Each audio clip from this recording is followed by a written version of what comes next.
Empat tim nasional yang ada di grup A telah melakoni laga perdana mereka di Asian Championship Under 23 2025.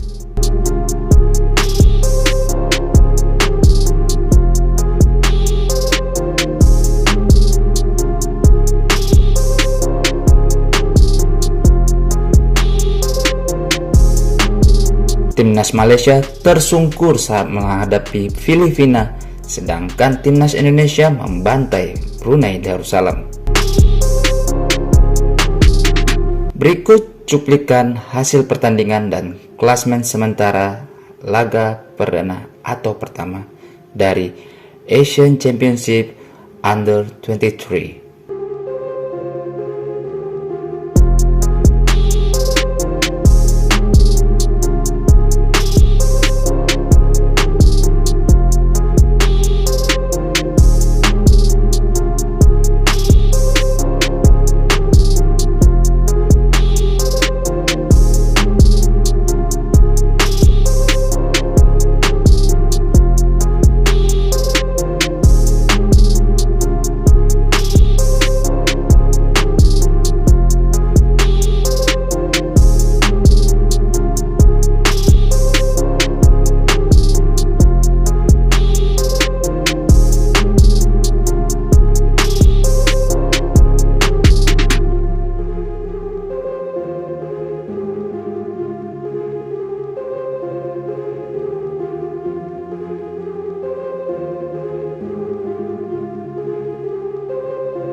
Jangan lupa subscribe channel YouTube vlog Jurnalis Kutaraja, catatan seorang jurnalis.